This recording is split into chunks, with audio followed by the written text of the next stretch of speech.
سلطان اپنے drawing room میں بے چینی سے ٹہل رہے تھے۔ ان کی پیشانی پر ابھری ہوئی لکیریں ان کی گہری سوچ کو ظاہر کر رہی تھیں کہ اچانک وہ رک گئے اور غور سے سننے لگے۔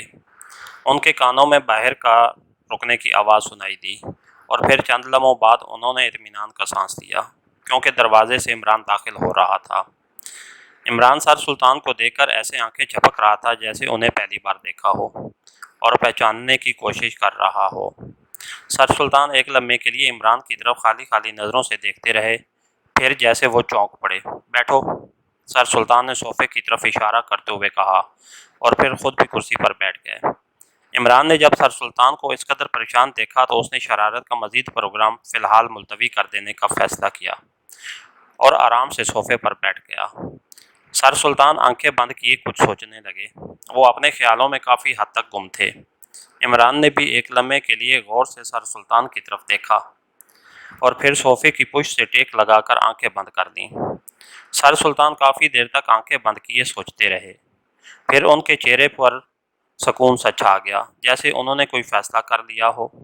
انہوں نے آنکھیں کھولیں اور سیدھے ہو کر بیٹھ گئے، لیکن پھر عمران کی طرف دیکھ کر چونک پڑے، کیونکہ عمران آنکھیں بند کیے سو رہا تھا اور اس پریشانی کے باوجود سر سلطان کے لبوں پر مسکراہٹ دوڑ گئی۔ عمران بیٹے، سر سلطان نے آہستہ سے کہا اور عمران یوں ہڑبڑا کر اٹھ بیٹھا جیسے گھر میں چور گھس آنے کا شور سن کر مالک مکان اٹھ بیٹھتا ہے۔ ارے لا حول ولا قوت، مجھے نیند آ گئی تھی۔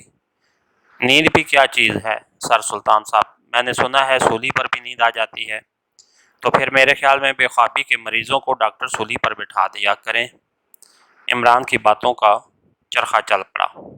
سنو عمران بیٹے، میں سخت پریشان ہوں، سر سلطان نے ٹھہرے ہوئے لہجے میں کہا۔ پریشان ہو آپ کے دشمن، بلکہ دشمنوں کے بھی دشمن، عمران نے بڑے پرخلوص لہجے میں کہا۔ تم خاموش بھی ہوگے یا یوں ہی بولتے چلے جاؤ گے؟ سر سلطان نے کہا تو عمران نے اس طرح سختی سے منہ بند کر دیا جیسے اس نے نہ بولنے کا عزم کر دیا ہو۔ عمران، تمہیں معلوم ہے ہمارا ملک تباہی کے دہانے پر کھڑا ہے۔ تم محسوس بھی نہیں کر سکتے کہ اس وقت اعلیٰ افسروں کی کیا حشر ہو رہا ہے۔ کچھ سمجھ میں نہیں آ رہا کہ آخر اس ملک کا کیا بنے گا۔ سر سلطان نے پریشانی میں بے ربط سے جملے کہے۔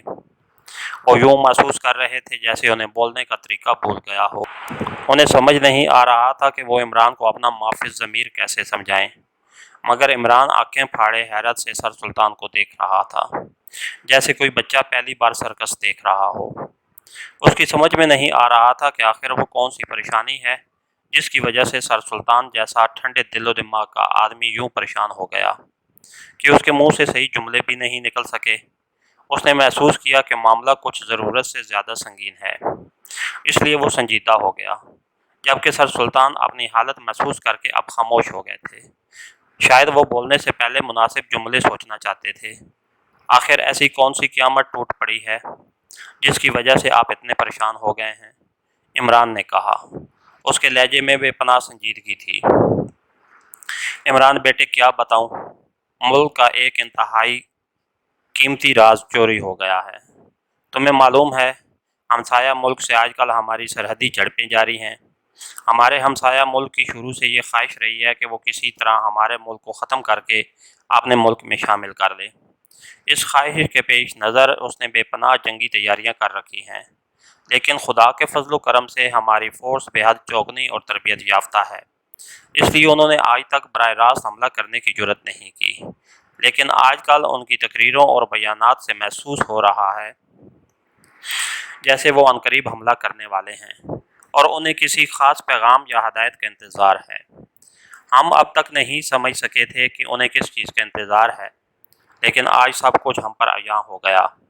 ہمارے ملک کا سب سے قیمتی راز، جس میں ہمارے ملک میں بحری، بری اور ہوائی فوجوں کے اڈوں کی تفصیلات، ہمسایہ ملک کی طرف سے ممکنہ حملے کے جواب میں ہمارا دفاعی نظام، فوجوں اور اسلحہ کی تعداد کے متعلق تمام تفصیلات درج ہیں، کل رات غائب ہو گیا ہے۔